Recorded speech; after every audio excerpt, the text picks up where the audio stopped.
کہ منکر کرنے والوں کی تنہائی میں غیبت تو کریں گے، فلاں نے یہ کیا، فلاں نے یہ کیا، فلاں نے یہ کیا، حالانکہ منکر کرنے والے کی تنہائی میں غیبت نہ کرو، ورنہ تم اس سے بھی زیادہ اللہ کے یہاں بڑے مجرم قرار دیے جاؤ گے، کیونکہ منکر کرنے والا اتنے بڑے گناہ میں نہیں، اتنے بڑے گناہ میں منکر کرنے والے کی غیبت کرنے والا ہے، منکر کرنے والا اتنا بڑا، یہ تمہیں کیا بتاؤں، زنا کرنے والے سے زیادہ برا آدمی زنا کی خبر کرنے والا ہے، کیونکہ زنا اتنا بڑا منکر نہیں، اتنا بڑا منکر غیبت ہے، غیبت زنا سے بڑا منکر ہے، صحیح حدیث میں ہے، اشد من الزنا، یہ غیبت زنا سے زیادہ شدید ہے۔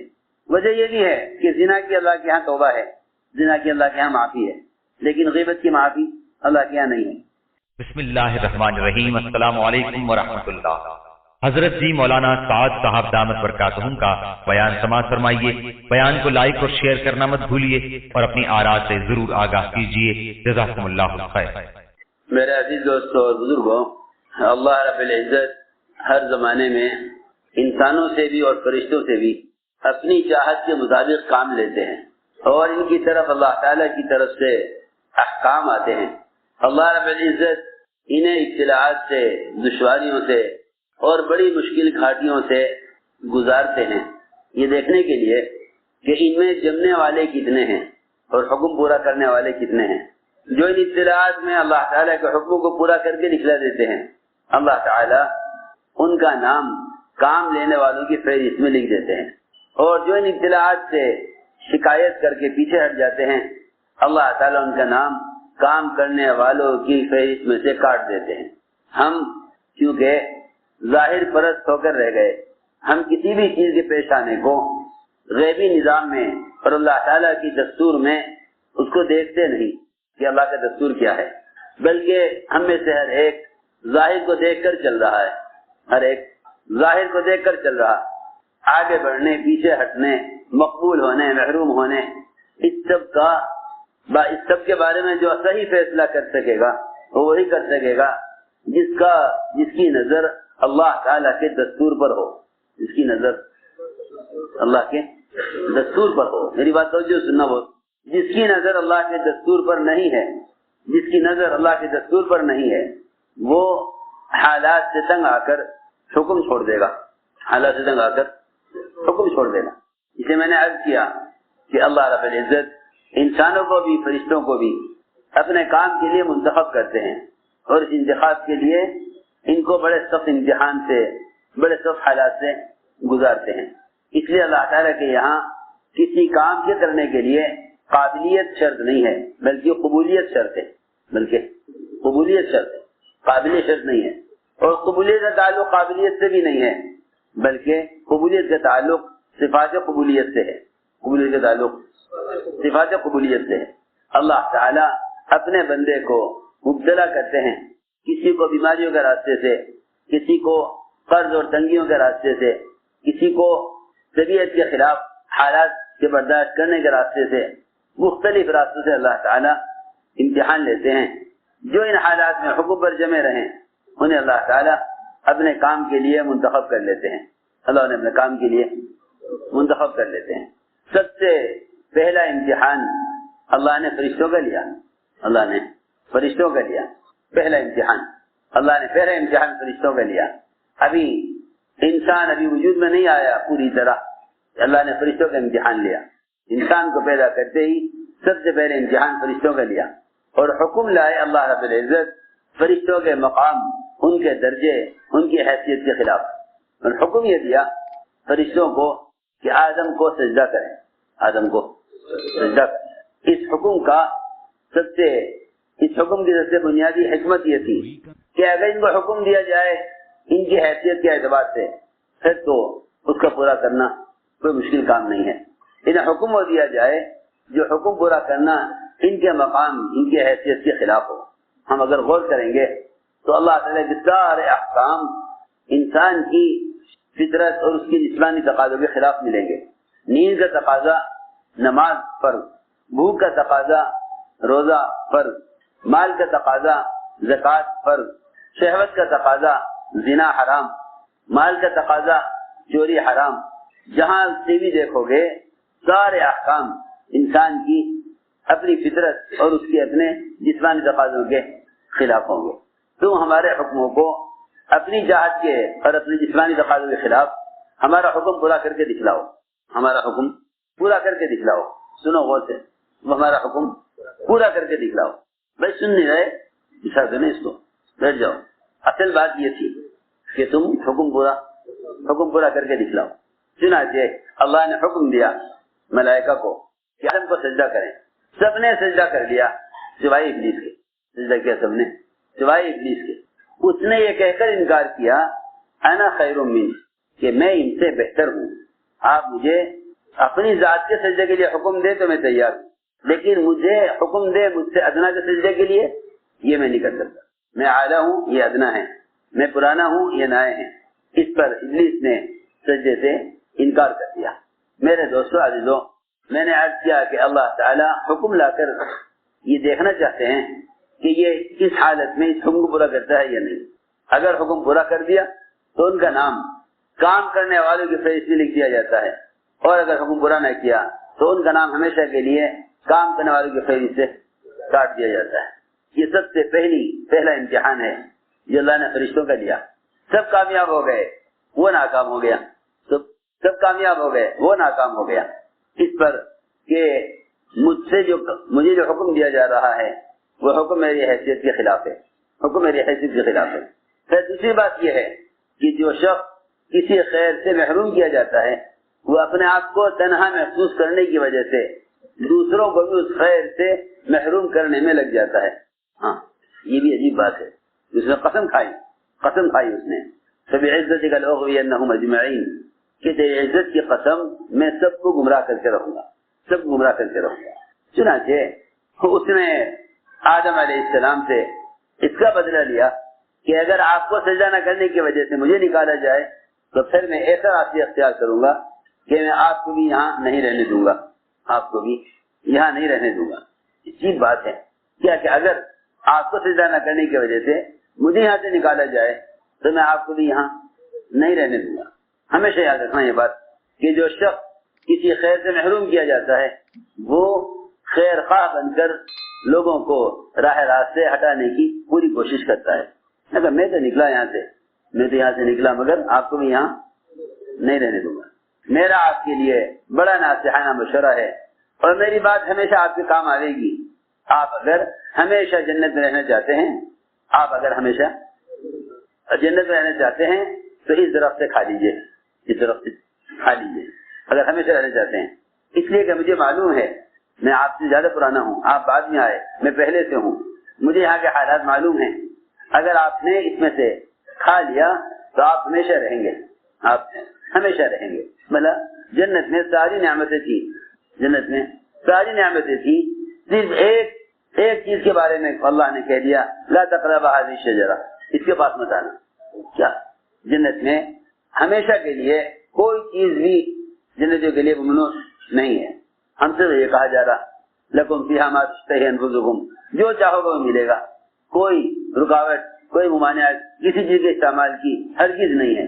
یہ سوچنے کی بات ہے کہ جنت جہاں کوئی کسی چیز پر رکاوٹ نہیں ہے, کسی چیز کی ممانعت نہیں ہے, وہاں ساری نعمتیں دے کر صرف ایک درخت کے بارے میں کہہ دیا اس کے قریب نہ جانا.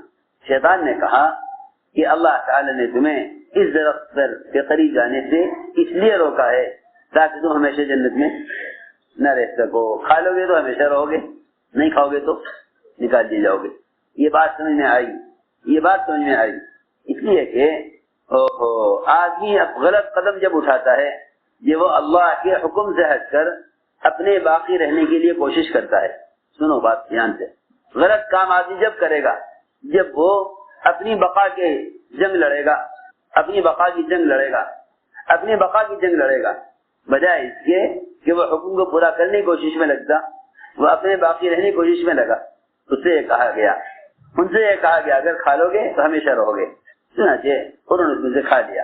لیکن بات یہ ہے کہ غلطی کرنے والوں کی دو قسمیں ہوتی ہیں. ایک قسم وہ ہوتی ہے غلطی کرنے والوں کی جو غلطی کر کے ڈر جاتے ہیں. اللہ تعالی ان کو ان کے ڈر کی وجہ سے اور رونے کی وجہ سے اللہ معاف کر دیتے ہیں۔ ایک قسم وہ ہوتی ہے جو غلطی کر کے اڑ جاتے ہیں، غلطی کر کے اڑ جاتے ہیں۔ ایک قسم وہ ہوتی ہے جو غلطی کر کے اڑ جاتی ہے، ایک قسم وہ ہوتی ہے جو غلطی کر کے اڑ جاتی ہے اپنی غلطی پر۔ اللہ تعالیٰ کو غلطی پر اڑنا اور اصرار کرنا یہ پسند نہیں ہے۔ ایک غلطی کر کے ڈرنے والے، ایک غلطی کر کے اڑنے والے۔ شیطان غلطی کر کے اڑ گیا، آدم علیہ السلام سے بھی غلطی ہوئی، لیکن غلطی کر کے ڈر گئے، غلطی کر کے ڈر گئے۔ وَلَقَدْ عَهِدْنَا إِلَىٰ آدَمَ فَنَسِيَ وَلَمْ نَجِدْ لَهُ عَزْمًا کہ آدم علیہ السلام سے ایک غلطی ہوئی، عہد انہوں نے توڑ دیا، عہد توڑ دیا، لیکن ہم نے آدم کے اندر اپنی غلطی پر اڑنا نہیں پایا۔ لم نجد له عزما کہ ان کے اندر اپنی غلطی پر اڑنا نہیں تھا۔ سنو، بہت اہم بات ہے، غلطی پر اڑنا نہیں تھا، لم نجد له عزما، وہ غلطی پر اڑے نہیں اور ہم نے ان کے اندر اڑنا نہیں پایا، لیکن شیطان غلطی کر کے اڑ گیا، غلطی کر کے جو غلطی کر کے اڑ گیا، جو غلطی کر کے اڑ گیا وہ تو دوبارہ داخل نہیں ہو سکتا، اور جو غلطی کر کے ڈر گیا اللہ رب العزت نے انہیں واپس جنت میں داخل کرنے کا وعدہ کر دیا، ان کو دوبارہ داخل کرنے کا وعدہ کر دیا۔ میرے عرض کرنے کا مقصد یہ تھا کہ اللہ تعالیٰ کی طرف سے احکام بندوں کی طرف، فرشتوں کی طرف ان کو آزمانے کے لیے آتے ہیں کہ ہماری بات کتنی ماننے والے ہیں، ہماری بات کتنی ماننے والے ہیں۔ اور واقعی حقیقت یہ ہے کہ اطاعت میں حکم پورا کر دینے والے اور اطاعت میں اطاعت کی انتہا کو پہنچنے والے وہی اللہ تعالیٰ کے ہاں مقبول ہوتے ہیں، وہی اللہ کے ہاں مقبول ہوتے ہیں۔ حکم آتا ہے حیثیت کے خلاف، حکم آتا ہے کبھی حیثیت کے خلاف، جیسے اللہ تعالیٰ نے فرشتوں کا امتحان لیا، حکم دیا حیثیت کے خلاف۔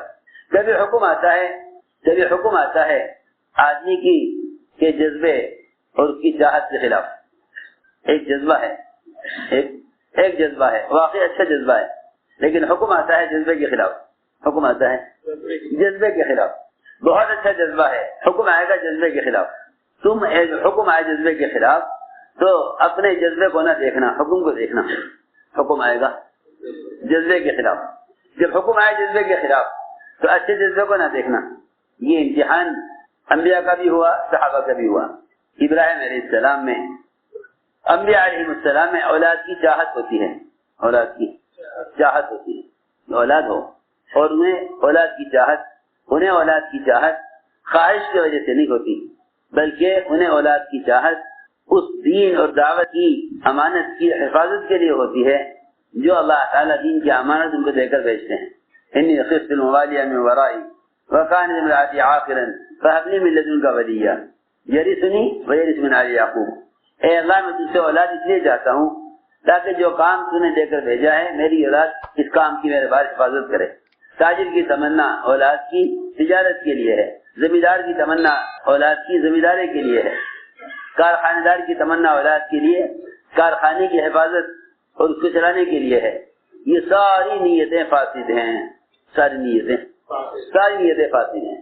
اور یہ عجیب بات ہے کہ جو شخص اولاد جس مقصد کے لیے چاہتا ہے وہ مقصد اس کی اولاد سے برا ہو جاتا ہے۔ لیکن زکریا علیہ السلام نے 120 سال کی عمر میں اور بیوی کی عمر 90 سال کی، اس عمر میں اللہ سے اولاد مانگی، یہ کہہ کر مانگی کہ جو کام تم نے مجھے میرے ذمہ کیا ہے میں اس کی حفاظت کے لیے اولاد چاہتا ہوں، اس کی حفاظت کے لیے اولاد چاہتا ہوں۔ اور دوسری بات یہ ہے کہ بعد کی چیز کی جو حفاظت اولاد کر سکتی ہے وہ دوسرا کوئی نہیں کر سکتا، بعد کی چیز کی جو حفاظت اولاد کر سکتی ہے وہ دوسرا نہیں کر سکتا۔ اللہ نے بیٹا عطا فرمایا اس عمر میں۔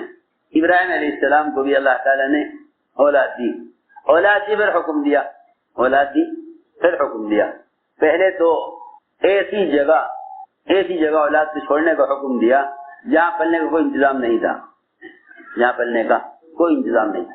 جب پل گئی تو اللہ نے اپنی قدرت دکھلائی اولاد کے پلنے کے اعتبار سے۔ جب پل گئی نقشوں کے نہ ہوتے ہوئے پھر اللہ نے حکم دیا کہ اس کو ذبح کرو، اس کو ذبح کرو۔ اطاعت کرنے والے یہ نہیں پوچھا کرتے کہ ذبح کیوں کریں، اطاعت کرنے والے یہ نہیں پوچھا کرتے کہ ذبح کیوں کریں، کیا وجہ ہوئی۔ کسی بڑے آدمی کو ذبح کیا جائے، قتل کیا جائے تو اس کو تو کہیں جرم میں قتل کیا جا سکتا ہے، کسی کو جرم ہوا ہوگا، لیکن اتنا چھوٹا بچہ جو معصوم ہے اسے قتل کرنے کا حکم، اس کو ذبح کرو۔ میں نے عرض کیا کہ اندر کا ایک جذبہ ہے، اولاد کا جذبہ ہے، اور حکم یہ ہے کہ اس کو ذبح کرو، حکم یہ ہے کہ اس کو ذبح کرو۔ ابراہیم علیہ السلام نے اولاد کو بھی حکم نہ دیا ذبح ہونے کا، بلکہ یہ فرمایا کہ اسماعیل اپنے بارے میں خود غور کرو، اپنے بارے میں خود غور کرو، تمہارا ذبح ہونا میرے حکم کی وجہ سے ہے یا تمہارا ذبح ہونا اللہ کے حکم کی وجہ سے ہے؟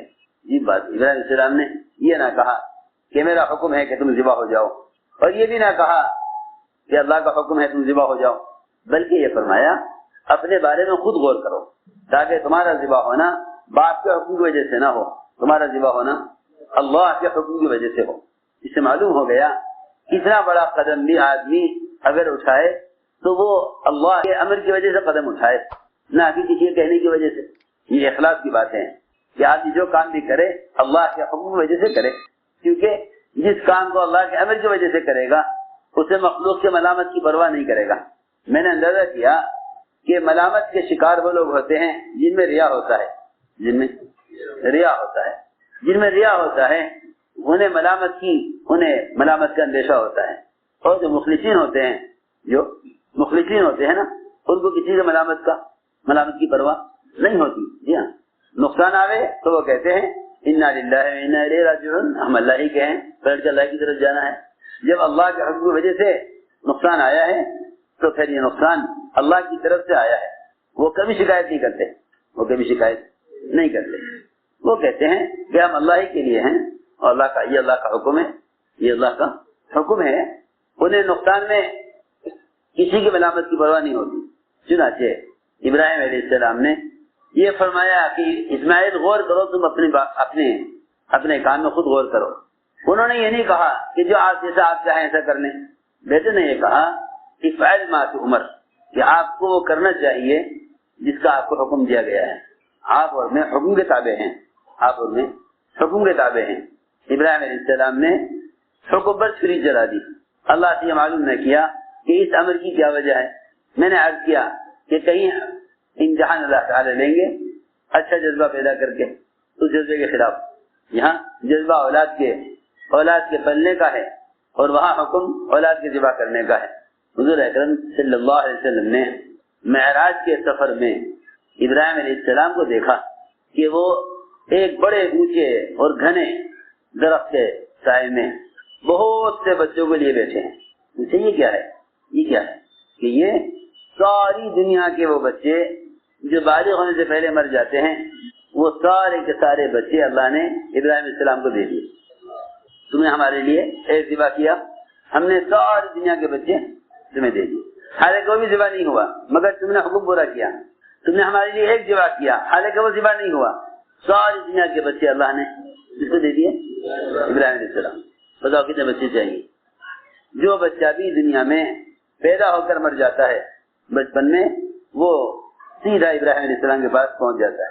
سارے بچوں کو لیے بیٹھے، ہر طرف بچے، کون سے بچے ہیں کہ دنیا میں مر جاتے ہیں وہ ابراہیم علیہ السلام کے حوالے کر دیے جاتے ہیں۔ ایک بچے سے دل بہلانا چاہتے تھے، اسے ذبح کرنے کا حکم آ گیا، وہ بھی ذبح نہ ہوا، اللہ نے ساری دنیا کے بچے سمیٹ کر ابراہیم علیہ السلام کو دے دیے۔ میں عرض کر رہا تھا کہ یوں حکم آیا جذبے کے خلاف پورا کر دیا۔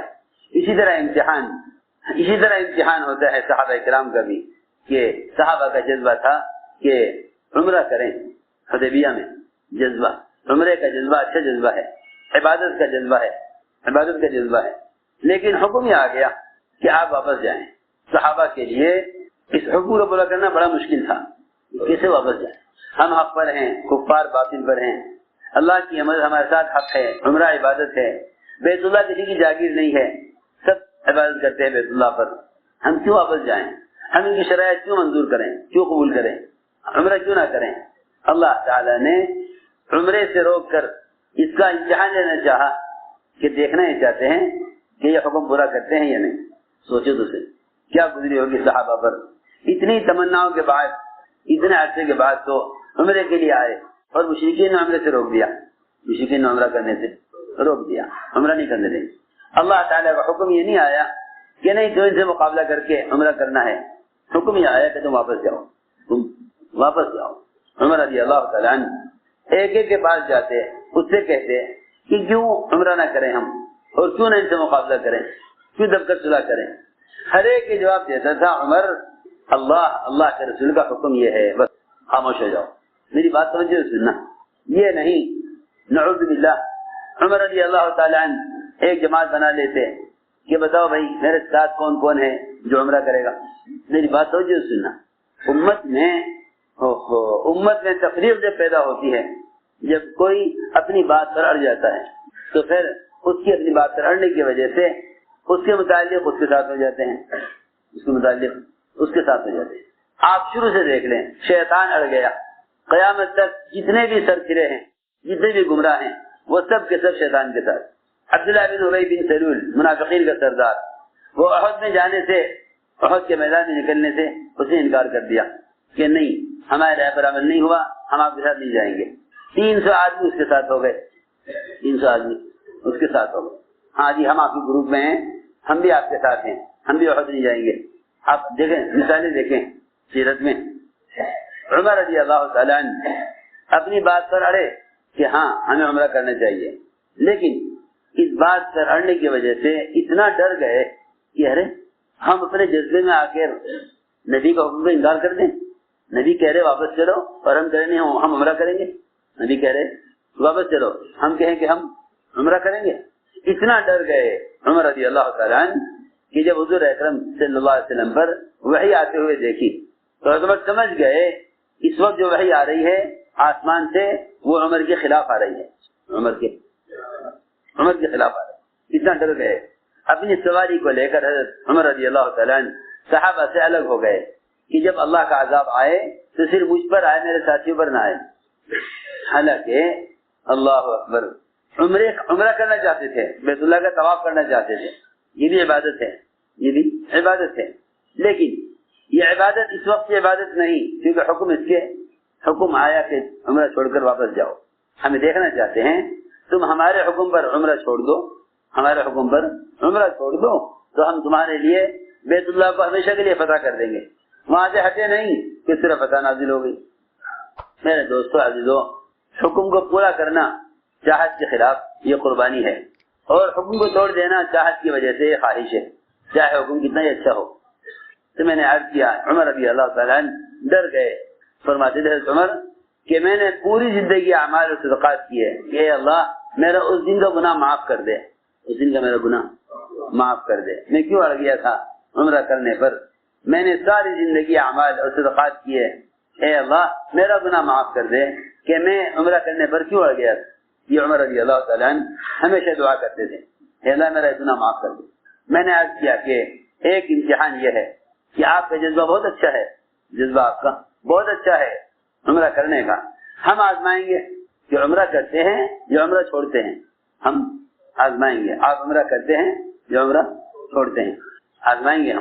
ہم نبی کے ذریعے ایسے احکام لاویں گے جو احکام آپ کی چاہت کے خلاف ہوں گے. کیسے کیسے صحابہ اطلاعات سے گزرے ہیں. سعد رضی اللہ تعالیٰ عنہ سے ان کی قوم کے خلاف فیصلہ کروایا آپ نے. پہلے یہ کہلوایا کہ جو سعد فیصلہ کریں گے مانو گے کہ ہاں مانیں گے. ساری قوم اس انتظار میں تھی کہ سعد رضی اللہ تعالیٰ عنہ ان کی قوم کے سردار ہیں, وہ اپنی قوم کے بارے میں لچک, اپنی قوم کے بارے میں نرمی اختیار کریں گے, قوم کے بارے میں نرمی اختیار کریں گے. سب کو اس کی امید تھی, بنو قریظہ کے بارے میں طے ہو گیا کہ سب کو قتل کرنا ہے. آپ نے فرمایا سعد جو فیصلہ کریں. سعد بن معاذ رضی اللہ تعالیٰ عنہ ان کو کھڑا کیا گیا بیچ میں. ایک طرف ساری قوم, ایک طرف حضور اکرم صلی اللہ علیہ وسلم, ایک طرف ساری قوم. آپ نے فرمایا سعد جو فیصلہ کرے ہمیں منظور ہے.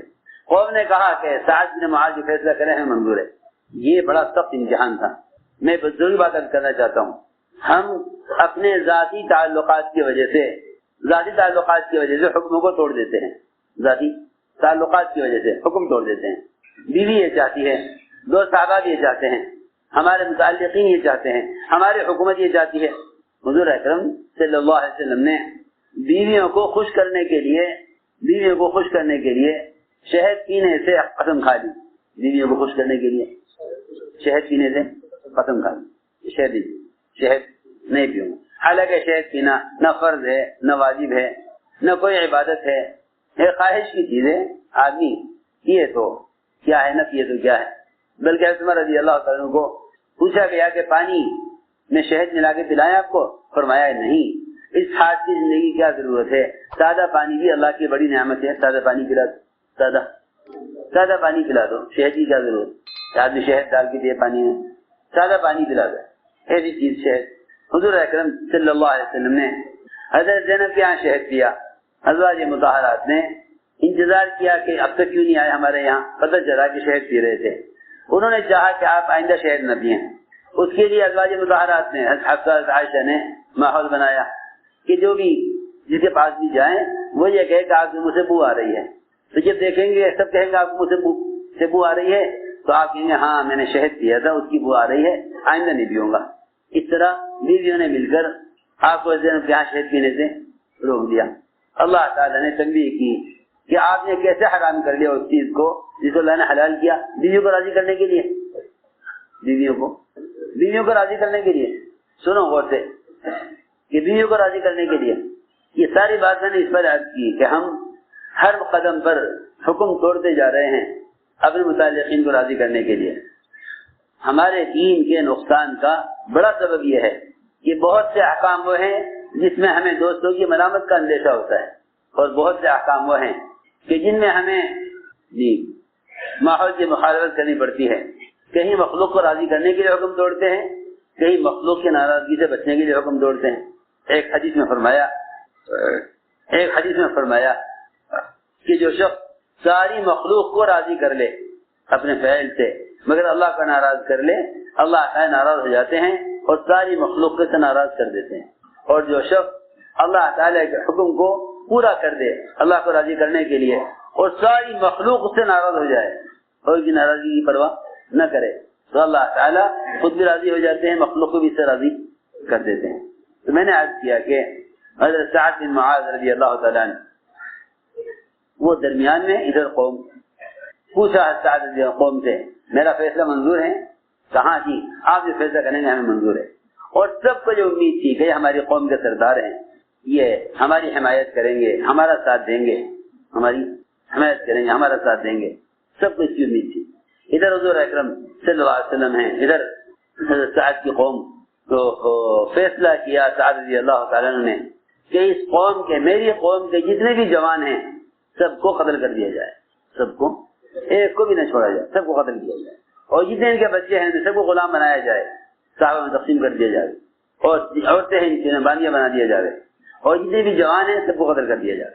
سعد رضی اللہ تعالیٰ کے اس فیصلے پر, حضرت سعد کے اس فیصلے پر حضور اکرم صلی اللہ علیہ وسلم نے یہ فرمایا کہ ہاں جو فیصلہ تم نے کیا ہے یہی فیصلہ اللہ اور اللہ کے رسول کا فیصلہ ہے. تو یہ فیصلہ کیا ہے قوم کے خلاف, وہ اللہ کے رسول کا فیصلہ ہے. اللہ کا بھی یہی فیصلہ ہے, اللہ کے رسول کا بھی یہی فیصلہ ہے, مگر فیصلہ خود نہیں کیا, سعد سے کرایا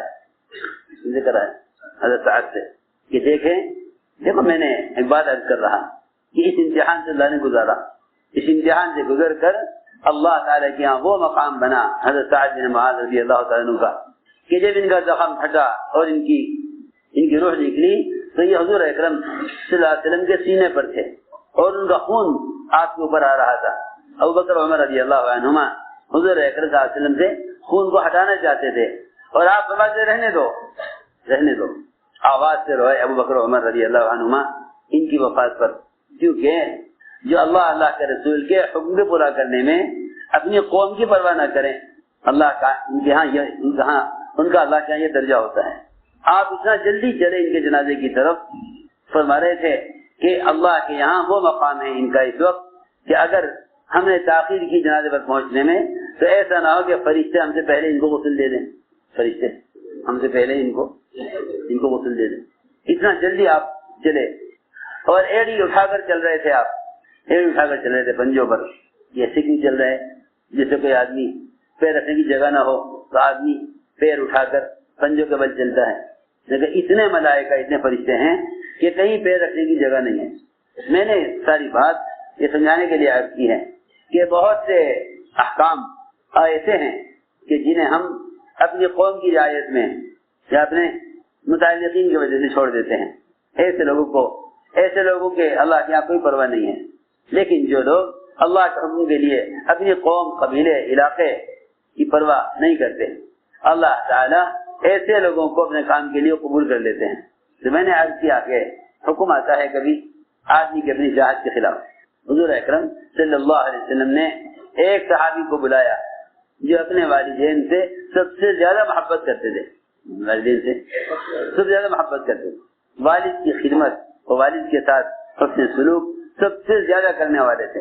بلا کر فرمایا جاؤ اپنے باپ کا سر کاٹ کر لاؤ، باپ کا سر کاٹ لاؤ. اور کچھ نہیں فرمایا، کیا وجہ ہوئی، کیا بات ہوئی، کچھ نہیں، جاؤ اپنے باپ کا سر کاٹ کر لاؤ. روایت میں ہے وہ دوڑے فوراً پوچھا کہاں جا رہے؟ آپ کا حکم ہے، آپ کا حکم ہے، باپ کا سر لینے جا رہا ہوں. آپ نے فرمایا ہم نے یہ حکم تمہیں دیا تھا یہ دیکھنے کے لیے کہ تمہیں محبت ہم سے زیادہ ہے یا باپ سے زیادہ ہے. ہم دیکھنا چاہتے تھے کہ محبت ہم سے زیادہ ہے یا باپ سے زیادہ ہے. ہم سے یہ دیکھنا چاہتے تھے کہ محبت ہم سے زیادہ ہے باپ سے زیادہ ہے. ہم نے تمہیں اس محبت میں آزمانے کے لیے حکم دیا تھا. تو میں نے عرض کیا کہ اللہ تعالیٰ کی طرف سے ایسے احکام آتے ہیں اور کبھی حکم آتا ہے معمول کے خلاف، حکم آتا ہے معمول کے خلاف.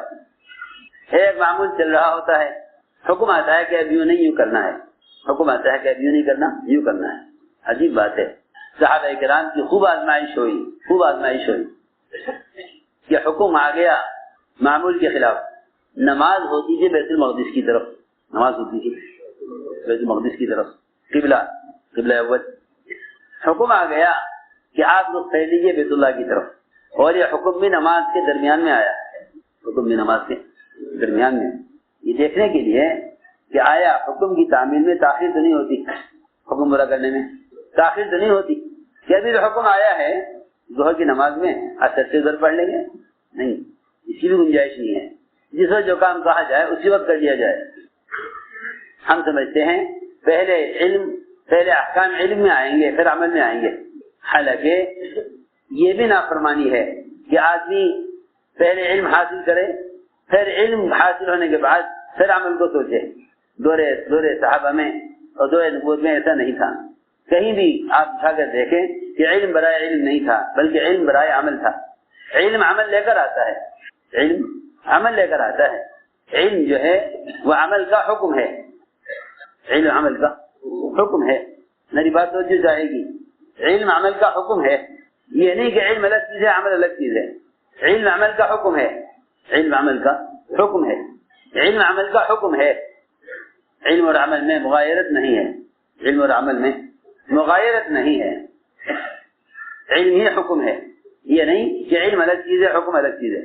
یہ بات نہیں ہے کہ نماز کا علم الگ چیز ہے حکم الگ چیز ہے، نہیں، بلکہ نماز کا علم ہی نماز کا حکم ہے. میں یہ کہنا چاہتا ہوں. تو حکم آیا قبلے کا رخ بدلنے کا نماز کے دوران، تو نماز میں ہی صحابہ آپ کے ساتھ ساتھ گھوم گئے. کیوں اللہ کیوں لائے حکم اس وقت؟ اللہ تعالیٰ خود فرماتے ہیں کہ ہم نے آپ کو پہلے قبلے سے دوسرے قبلے کی طرف اس لیے پھیرا ہے تاکہ ہم یہ دیکھیں کہ کون آپ کے ساتھ ساتھ قبلہ بدل دیتا ہے اور کون اپنے پہلے قبلے پر اڑا رہتا ہے. ہم دیکھنا چاہتے ہیں اب تک کی نماز سے کتنا اطاعت کا جذبہ پیدا ہوا. اور وہ قسم لوگوں کی جو یہ سوال کریں کہ بھائی یہ قبلہ بدلنے کی کیا ضرورت تھی، جو تھا وہی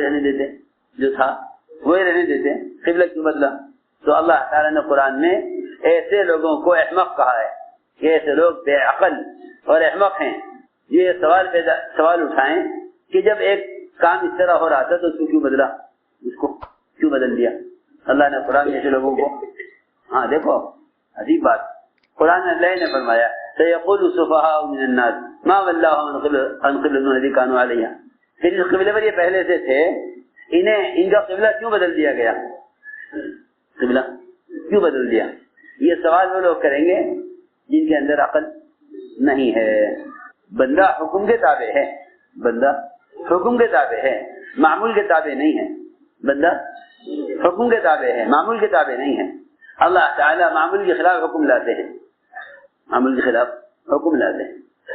بیت المقدس سے قبلے کو بیت اللہ کی طرف پھیر دیا، یہ دیکھنے کے لیے کون نبی کی بات مانتا ہے اور کون نبی کی بات نہیں مانتا۔ اللہ نے قبلے کو اس لیے بدلا۔ تو میں نے عرض کیا کہ یہ ساری اللہ تعالیٰ کی طرف سے وجوہات ہوتی ہیں۔ اس امتحان سے جو لوگ گزر جاتے ہیں اللہ تعالیٰ ان کو کام کے لیے، اپنے کام کے لیے منتخب کر دیتے ہیں۔ یہ تھی ساری بات کا خلاصہ اصل کہ سب سے بنیادی چیز ہر حال میں اللہ کے رسول کی اطاعت ہے۔ مولانا صاحب فرماتے تھے میرے کام کا مقصد ہی اتباع سنت ہے، کام کا مقصد ہی اتباع سنت ہے، اور کام کا مقصد ہی احیاء سنت ہے۔ یہ نہ دیکھو کہ دنیا کا دستور اور معمول کیا ہے، یہ دیکھو کہ اس عمل کا سنت طریقہ کیا ہے، اس عمل کا سنت طریقہ کیا ہے۔ اصل مقصد دعوت سے احیاء سنت ہے، اس لیے کہ سب سے بڑا جہاد رواج کے خلاف چلنا ہے۔ سب سے بڑا جہاد رواج کے خلاف چلنا ہے۔ رواج کے خلاف چلنا ہی اصل جہاد ہے، یہ رواج کے خلاف چلنا ہی اصل جہاد ہے۔ اس لیے فرمایا کہ اپنے آپ کو صبر کا عادی بناؤ، اپنے آپ کو صبر کا عادی بناؤ، اس لیے کہ صبر سے بڑھ کر ترقی اور تربیت کا کوئی اور ذریعہ نہیں ہے۔ صبر سے بڑھ کر ترقی اور تربیت کا کوئی ذریعہ نہیں۔ سب سے بڑا ذریعہ ترقی اور تربیت کا وہ صبر ہے۔ یہی وجہ ہے کہ انبیاء علیہ السلام کو مشکلات سے گزارا جاتا تھا، مشکلات سے گزارا جاتا تھا، انبیاء علیہ السلام کو مشکلات سے گزارا جاتا تھا، بلکہ ان سے بکریاں چروانے کی حکمت بھی یہی ہے تاکہ ان کے اندر برداشت اور صبر کی صفت پیدا ہو، برداشت اور صبر کی صفت پیدا ہو۔ بکریوں کا چرانا سب سے مشکل کام ہے۔ اونٹوں کے مزاج میں کینہ ہوتا ہے، کیونکہ اونٹ شیطان کے خمیر سے بنا ہے، اس کے مزاج میں کینہ ہے۔ گھوڑوں کے مزاج میں کبر ہے، گھوڑوں کے مزاج میں کبر ہے، اونٹوں کے مزاج میں کینہ ہے۔ جتنے بھی قوت والے جانور ہیں وہ نہیں چروائے انبیاء سے، بلکہ جو انتہائی کمزور جانور ہے، بکری غصہ آ جائے تو آپ مار نہیں سکتے، بکری کو آپ مار نہیں سکتے، اس پر کوئی وزن لاد نہیں سکتے، اس پر سواری کر نہیں سکتے، سواری کر نہیں سکتے، اس پر آپ بوجھ نہیں رکھ سکتے، اس کو آپ مار نہیں سکتے، ایک لاٹھی مار دو کمر پہ وہ ختم ہو جائے گی۔ اتنا کمزور جانور وہ نبیوں سے چروایا ہے تاکہ ان کے اندر رعایا کو لے کر چلنے کی استعداد پیدا ہو۔ سب سے زیادہ صبر کرنا پڑتا ہے چرواہے کو۔ جب تک یہ بکری ایک درخت سے کھا کر منہ نہ ہٹا لے چرواہا انتظار میں کھڑا رہتا ہے۔ یہ حکمت تھی کہ ان سے بکریاں چرواؤ، پہلے ان سے بکریاں چرواؤ۔ سب سے زیادہ سخت اور ظالم فرعون، اس کی طرف دعوت دینے کے لیے بھیجنا تھا، ان سے پہلے بکریاں چروائی۔ سب سے زیادہ سخت قوم قریش، ان کی طرف آپ کو مبعوث کرنا تھا، پہلے بکریاں چروائی۔ کیونکہ میں نے عرض کیا کہ یہ کام بڑے صبر کا کام ہے، یہ کام بڑے صبر کا کام ہے، یہ کام بڑے صبر کا کام ہے، انتقام کا کام نہیں ہے۔ جن کے دلوں میں انتقام کا جذبہ ہوتا ہے ان کا دل صبر سے خالی ہوتا ہے، ان کا دل صبر سے خالی ہوتا ہے، کیونکہ صبر اور انتقام یہ دو جذبے ایک دل میں جمع نہیں ہو سکتے۔ صبر اور انتقام جو یہ دو جذبے ایک دل میں جمع نہیں ہو سکتے، اس لیے صبر کرنے والا درگزر کرے گا، صبر کرنے والا درگزر کرے گا، صبر کرنے والا درگزر کرے گا، اور جس کے دل میں صبر نہیں ہوگا اس کا جذبہ انتقام کا ہوگا، اس کا جذبہ انتقام کا ہوگا کہ ان سے انتقام دیا جائے۔ جن کے دل میں صبر ہوگا وہ درگزر کریں گے، اس کے دل میں صبر نہیں ہوگا اس کا جذبہ انتقام کا ہوگا۔ حضور اکرم صلی اللہ علیہ وسلم کو اس کا حکم ہے کہ آپ صبر کریں، آپ صبر کریں۔ آپ نے خود بھی صبر کیا اور اپنے صحابہ کو بھی صبر کا عادی بنایا، صحابہ کو بھی صبر کا عادی بنایا، صحابہ کو بھی صبر کا عادی بنایا۔ دو صفتیں ہیں بہت بنیادی، صبر اور تقویٰ، اور یہ دونوں صفتیں ایسی ہیں کہ یہ دونوں ایک دوسرے کے ساتھ لازم۔ تقویٰ کے بغیر صبر کرنا، تقویٰ کے بغیر صبر کرنا کوئی فائدہ نہیں دیتا، اور تقویٰ اور صبر نہ ہو تبھی کوئی فائدہ نہیں دیتا۔ اس لیے قرآن میں جہاں بھی دیکھو گے وہاں صبر اور تقویٰ ساتھ ملیں گے۔ إِنَّهُ مَن يَتَّقِ وَيَصْبِرْ وَإِن تَصْبِرُوا وَتَتَّقُوا يَا أَيُّهَا الَّذِينَ آمَنُوا اصْبِرُوا وَصَابِرُوا وَرَابِطُوا وَاتَّقُوا اللَّهَ، جہاں بھی دیکھو گے آگے پیچھے صبر اور تقویٰ ساتھ ملیں گے، صبر اور تقویٰ ایک ساتھ ملیں گے۔ یوسف علیہ السلام کا سارا واقعہ صبر اور تقوی پر ختم ہوا ہے۔ بھائیوں کی اذیت پر صبر کیا، زلیخا کی حرکت پر تقوی اختیار کیا۔ اللہ رب العزت نے تمام تہمتوں کے درمیان سے یوسف علیہ السلام کو وزیر مالیات بنا کر نکالا، جیل کے ماحول سے وزیر مالیات بنا کر نکالا، کیونکہ صبر اور تقوی کو لازم پکڑا۔ صبر اور تقوی یہ دو چیزیں ایک دوسرے کے ساتھ لازم ہیں۔ اس لیے میرے دوستو عزیزو، ان سارے امتحانات سے گزر کر آدمی جب کام کے میدان میں آتا ہے تو پھر اللہ تعالیٰ کے یہاں مقبول ہو جاتا ہے، اللہ کے یہاں مقبول ہو جاتا ہے۔ اس لیے میں نے عرض کیا کہ اپنے آپ کو اللہ کے یہاں قبول کرواؤ، اور قبولیت کے لیے انہیں امتحان سے گزرنا ہوگا، امتحان سے گزرنا ہوگا۔ اس لیے فرمایا کہ صبر کرنے والا آدمی ہمیشہ نرم مزاج بنے گا، کیونکہ صبر کرنا آدمی کے اندر نرمی پیدا کرتا ہے، اور انتقام کا جذبہ سختی پیدا کرتا ہے، انتقام کا جذبہ سختی پیدا کرتا ہے۔ اور جو صبر کے عادی ہوتے ہیں ان کے مزاج نرم ہوتے ہیں، اور یہ حکم ہے نبی کو کہ آپ ان کے ساتھ معاملہ نرمی کا کریں، معاملہ ان کے ساتھ نرمی کا کریں۔ سنو غور سے، معاملہ نرمی کا کریں، اس لیے کہ آپ کو ہم نے ساری انسانیت کی طرف معلم بنا کر بھیجا ہے۔ جو آیت آپ نے فرمایا انما بعثت معلما، کہ مجھے معلم بنا کر بھیجا گیا، آپ کو تعلیم دینی ہے امت کو دین کی، لہذا امت کو دین کی تعلیم دینے کے لیے سب سے پہلا کام یہ ہے کہ آپ امت کے لیے باپ کی طرح شفیق بنے۔ ایک روایت میں ہے فرمایا کہ میں تمہارے لیے باپ کی طرح ہوں تعلیم دینے والا، انا لکم بمنزلۃ الوالد اعلمکم۔ اس لیے امت کو دین کی تعلیم دینے کے لیے باپ والی شفقت کی ضرورت ہے، دل شفقت، باپ والی شفقت، اس لیے کہ امت سے تو غلطیاں ہوں گی، یہ تو یقینی بات ہے کہ غلطی تو انسان کی فطرت میں ہے، غلطی انسان کی فطرت میں ہے، مگر سوال یہ ہے کہ غلط کرنے والے کے ساتھ کیا معاملہ کیا جائے، غلط کرنے والے کے ساتھ کیا معاملہ کیا جائے۔ لوگ سمجھتے ہیں کہ سزا تربیت کا ذریعہ ہے، حالانکہ حدود جو ہے نا، حدود زنا کی حد، شراب کی حد، چوری کی حد، یہ طہارت کے لیے ہیں، یہ طہارت کے لیے ہیں، گناہ سے پاک ہونے کے لیے، نہ کہ سزا کے لیے۔ حدود جو فرض ہیں ان کا قائم کرنا بھی طہارت کے لیے ہے، ان کا قائم کرنا طہارت کے لیے۔ میری بات توجہ چاہے گی ذرا، حدود کا قائم کرنا طہارت کے لیے ہے۔ ایک آدمی سے چوری ہو گئی، اس نے آ کر اپنا ہاتھ پیش کر دیا آپ کے سامنے، کہا کہ میرا ہاتھ کاٹ دیجیے، کیوں کہ مجھ سے چوری ہو گئی۔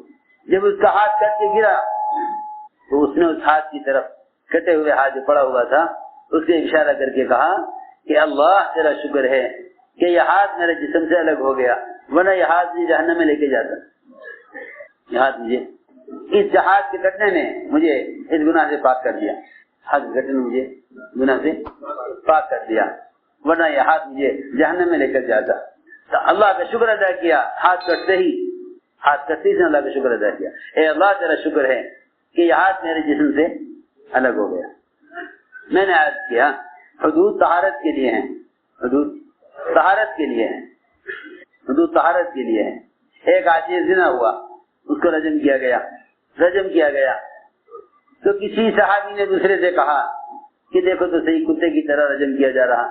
آپ نے فرمایا کہ میں دیکھ رہا ہوں کہ اس وقت زنا کرنے والا جنت کی نہروں میں نہا رہا ہے، جنت کی نہروں میں ہے اس وقت، میں دیکھ رہا ہوں اپنی آنکھوں سے کہ وہ رجم کیا گیا اور جنت میں داخل ہو گیا، جنت میں داخل ہو گیا۔ تم نے جو غیبت کی ہے اس کا تو اللہ کے یہاں حساب ہوگا، تم نے جو غیبت کی ہے اس کا تو اللہ کے یہاں تم سے سوال ہوگا اس بارے میں۔ لیکن جس کی تم نے غیبت کی ہے زنا کرنے والے کی، وہ رجم ہو کر جنت کی نہروں میں غوطے کھا رہا، یہ فرمایا روایت کہ وہ جنت کی نہروں میں غوطے کھا رہا۔ میں نے عرض کیا کہ سب سے بنیادی بات یہ ہے کہ غلطی تو لوگوں سے ہوگی، یہ فرشتے نہیں ہیں، لیکن اس غلطی کی کیونکہ نبی کے ذمہ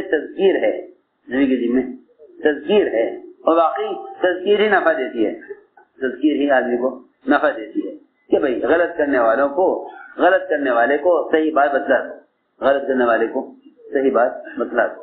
یہ نہیں کہ تم داروغہ بن کر لوگوں کے صحیح کام کرواؤ. اللہ اکبر. سید الانبیاء، امام الانبیاء، خاتم الانبیاء، ان سے تو اللہ یہ کہہ رہے ہیں کہ آپ داروغہ نہیں ہیں، اور یہ کہہ رہے ہیں افانت تکرہ الناس حتی یکونوا مؤمنین، کہ کیا آپ لوگوں کو مجبور کریں گے کہ وہ ایمان لے آئیں؟ آپ لوگوں کو مجبور کریں کہ وہ ایمان لے آئیں؟ یا آپ کوئی داروغہ ہے ان پر کہ آپ ان سے صحیح کام کرائیں؟ آپ کے ذمہ صرف تعلیم اور تذکیر ہے کہ آپ انہیں صحیح بات بتلا دیں. اسے میں نے عرض کیا کہ صبر کرنے والا برداشت کرے گا، انتقام لینے والا برداشت نہیں کرے گا. آپ صلی اللہ علیہ وسلم نے اپنی مسجد میں پیشاب کرنے والے کے ساتھ کیا معاملہ کیا؟ غلطی ہوئی، ایک آدمی نے مسجد میں پیشاب کر دیا، صحابہ دوڑے روکنے کے لیے، صحابہ دوڑے روکنے کے لیے، صحابہ دوڑے روکنے کے لیے. فرمایا چھوڑ دو اس کو، پیشاب کرنے دو، اس کو چھوڑ دو، پیشاب کرنے دو. حالانکہ تھوڑا پیشاب کرتا مسجد میں تو مسجد تھوڑی ناپاک ہوتی، زیادہ پیشاب کرے گا تو زیادہ ناپاک ہوگی. اب تک تو انجانے میں کر رہا تھا، اگر نہیں روکیں گے تو جان کر کرے گا. لیکن فرمایا کہ نہیں، اس کو پیشاب پورا کریں، کیونکہ ایک مسلمان کا مقام بیت اللہ سے اونچا ہے اور ساری دنیا کی مسجد بیت اللہ سے ادنا ہے. ایک آدمی اگر مسجد میں پیشاب کر گیا تو آسان بات یہ ہے کہ اس کو تو مسجد کے آداب اور مسجد کا مقصد بتا دیا جائے اور ایک ڈول پانی کا بہا کر مسجد کو پاک کر دیا جائے، نہ کہ اس کے خلاف کوئی محاذ قائم کیا جائے. صحابہ دوڑے روکنے کے لیے فرمایا چھوڑ دو اس کو، پیشاب کرنے دو. یہ پیشاب کرنے دو، پورا پیشاب کیا. اسے بلا کر سمجھایا کہ مسجد پیشاب پخانے کے لیے نہیں ہے، مسجد تو ذکر و عبادت اور تلاوت و نماز اور باقی تعلیم اور تعلم کی جگہ ہے، مسجد پیشاب کرنے کی جگہ نہیں ہے. اس سے فرمایا، اس کے تو یہ کہا اور صحابہ نے فرمایا ایک ڈول پانی کا بہا دو، مسجد پاک ہو جائے گی. ہماری سب سے بڑی کمی یہ ہے کہ جس گناہ کرنے والے کو ہم دیکھتے ہیں اس کو اس گناہ سے روکنے کا ایسا طبیعت پر تقاضا ہوتا ہے، ایسا طبیعت تقاضا ہوتا ہے کہ خود گناہ سے روکنے والا اس سے بڑے گناہ کے اندر مشغول ہے، لیکن اس سے زیادہ تقاضا دوسرے کو اس گناہ سے روکنے کا ہے. بہت سے لوگ ایسے ہوتے ہیں جو خود کبائر کے اندر مبتلا ہیں لیکن دوسروں کو صغائر سے روکنے میں پوری قوت لگا دیتے ہیں. میری بات یاد رکھو، منکر سے روکنا، کسی کو منکر سے روکنا، کہ منکر سے روکنے کا طریقہ یہ ہے کہ اس کو منکر بتلا دیا جائے کہ بھئی یہ منکر ہے. منکر سے روکنا منکرات کی تعلیم دینے کے لیے کہ یہ منکر ہے. معروفات پر لانا معروفات کی تعلیم دینے کے لیے ہے. اصل میں منکر کے ماحول کو بدلنے کے لیے ماحول سے لڑنا نہیں ہے، ماحول سے لڑنا نہیں ہے. اس زمانے میں لوگوں کا مزاج ہی بن گیا کہ وہ منکر کو بدلنے کے لیے منکر کرنے والوں سے لڑائی کرتے ہیں. اگر یہ نہیں مانو گے تو ہم تم سے لڑیں گے. حالانکہ منکر کو بدلنے کے لیے ماحول کا بدلنا اصل ہے، منکر کو ختم کرنے کے لیے ماحول کو بدلنا اصل ہے. اس لیے فرمایا کہ منکر کرنے والے کو معروفہ بتلا دیے جائیں. حضور اکرم صلی اللہ علیہ وسلم نے سب سے پہلی بات تو آپ کی یہ تھی کہ آپ غلطی کرنے والے کو صحیح بات بتلا دیا کرتے تھے. مواخذہ نہیں ہے، ہمارا مذاکرہ ہے. غلطی کرنے والے کے ساتھ کا مواخذہ نہیں ہے بلکہ مذاکرہ ہے کہ ان کو صحیح بات بتلا دو، ان کو صحیح بات بتلا دو، ان کو صحیح بات بتلا دو. اگر نہیں مانتا ہے تو پھر منوانے کا صرف ایک ہی راستہ ہے کہ دعاؤں کے ذریعے اس منکر کو ختم کرایا جائے. اس لیے کہ منکر سے روکنے کے 3 درجے ہیں، منکر سے روکنے کے 3 درجے ہیں، جہاد کے بھی 3 درجے ہیں، منکر سے روکنے کے بھی 3 درجے ہیں. پہلا درجہ یہ ہے کہ آپ منکر کے ماحول کو ہاتھ سے بدلیں. دوسرا درجہ ہے کہ آپ منکر کے ماحول کو زبان سے بدلیں. لیکن اگر ہاتھ اور زبان سے منکر آپ نہیں بدل سکتے تو آپ ہاتھ سے بھی چھوڑ دیں، زبان کو بھی چھوڑ دیں. پھر تیسرا آخری درجہ یہ ہے کہ آپ اس منکر کو اپنے دل سے بدلیں. اپنے دل سے بدلیں. کیا مطلب دل سے بدلیں؟ آپ منکر کے ماحول کو دل سے بدلیں. دل سے بدلنے کا کیا مطلب ہے؟ کہ دل سے بدلنے کا مطلب یہ ہے کہ تنہائی کی دعاؤں کی قوت کو استعمال کریں منکر کو ختم کرانے کے لیے. ہمارا حال یہ ہے کہ منکر کرنے والوں کی تنہائی میں غیبت تو کریں گے، فلاں نے یہ کیا، فلاں نے یہ کیا، فلاں نے یہ کیا.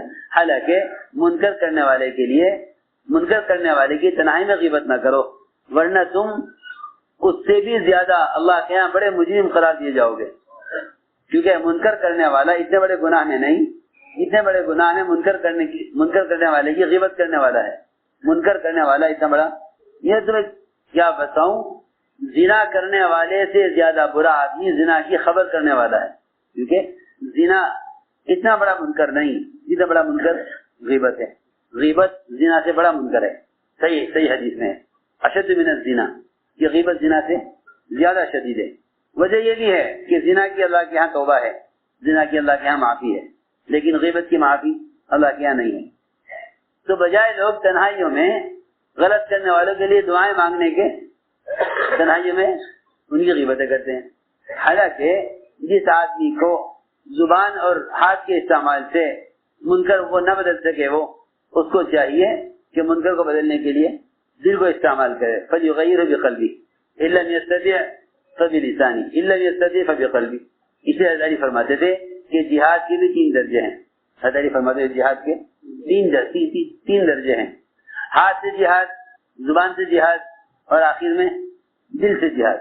اور یہ بات سب کے ذہن میں رہے کہ اگر دل سے جہاد نہیں کر رہا ہے تو پھر ایمان سے دل خالی ہو چکا ہے۔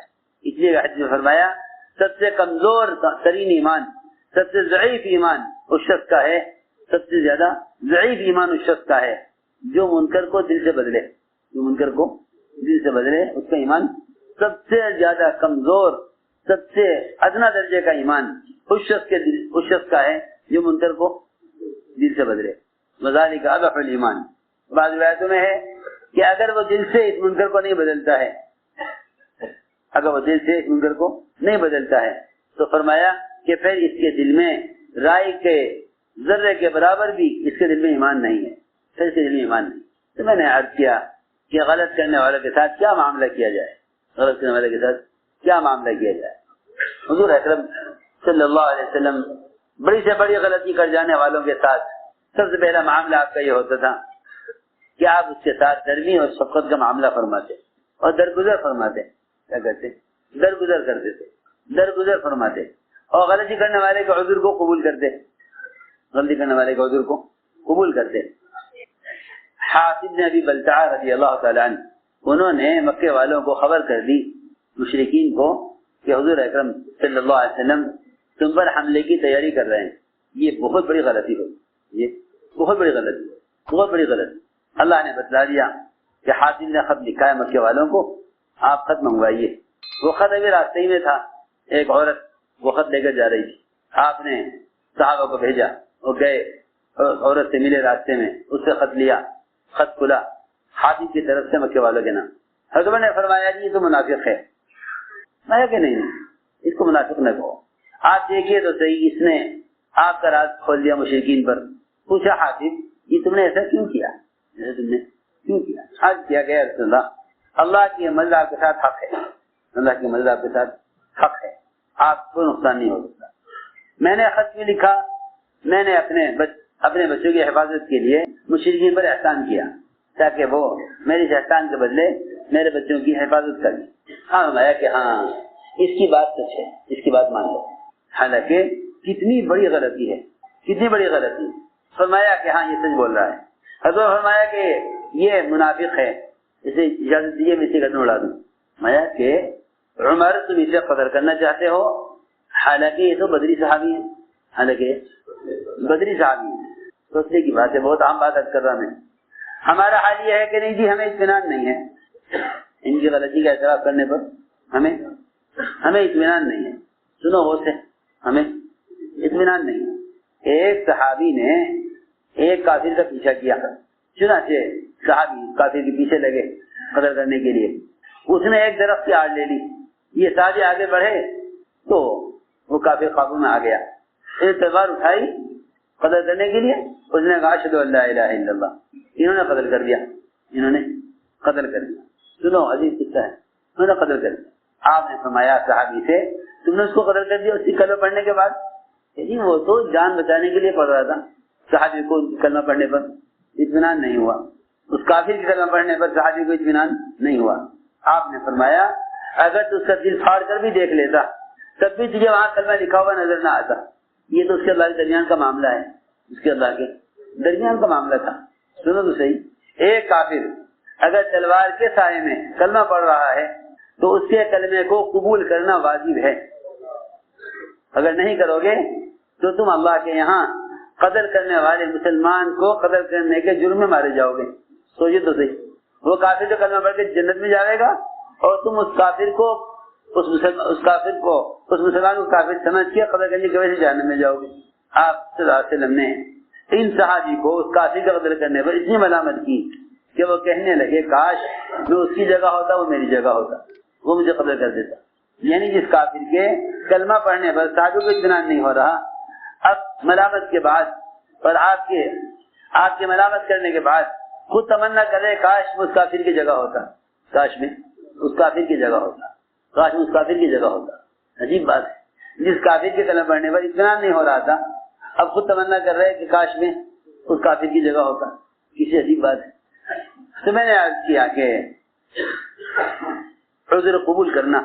حضرت حاتم نے عذر پیش کیا کہ جی میری بچے وہاں ہیں, میں نے اپنے بچے کی حفاظت کے لیے قریش پر مشرکین مکہ پر احسان کیا ہے, آپ نے ان کا عذر قبول کر دیا, ان کا عذر قبول کر دیا. ہاں ٹھیک کہہ رہے, یہ ٹھیک کہہ رہے, ہم ان کا عذر قبول کرتے ہیں, حالانکہ کتنی بڑی غلطی ہے. تو میں نے عرض کیا کہ یہ تھا اصل آپس کی اجتماعیت. اللہ اکبر, ایسی اجتماعیت تھی صحابہ میں, ایک کافر کو سارے صحابہ نے قتل کرنا چاہا, حکم بن کیسان کو, لیکن ایک صحابی نے حضرت مقداد نے ان کو امان دے دی, حضرت مقداد نے کافر کو امان دے دی. سارے مسلمانوں کے درمیان یہ کافر محفوظ ہو گیا, سارے مسلمانوں کے درمیان یہ کافر محفوظ ہو گیا. ایک مسلمان نے ایک کافر کو امن دے دی, اب یہ کافر سارے مسلمانوں کے درمیان معمون ہے, اسے کوئی کچھ نہیں کہہ سکتا. سنو تو صحیح, ایک مسلمان کی ضمانت سارے مسلمانوں کی ضمانت. اس زمانے کے مسلمانوں کا حال یہ ہے کہ اگر ایک قوم ایک آدمی کو معاف کر دے گی تو دوسری قوم معاف نہیں کرے گی. یہ اس امت کا تفرق ہے. ورنہ صحابہ کی اجتماعیت یہ تھی کہ جس کافر کو سارے صحابہ قتل کرنا چاہتے ہوں انہیں ایک صحابی امان دے دیں. حکم بن کیسان کو حضرت مقداد نے امان دے دی, اب اسے کوئی قتل نہیں کر سکتا کیونکہ ایک مسلمان نے امان دے دی. ایک مسلمان کا امان دینا سب کی طرف سے امان ہے. تو اس لیے میں نے عرض کیا کہ عذر قبول کرنا چاہیے, عذر قبول کرنا چاہیے کہ ہاں بھائی یہ اپنی غلطی. لوگ کہتے ہیں کہ بھائی ادھر گزر کر دو, معاف کر دو. یوسف علیہ السلام نے کہا تھا بھائیوں سے لا تثریب علیکم اليوم, کہ بھائی تم پر کوئی الزام نہیں.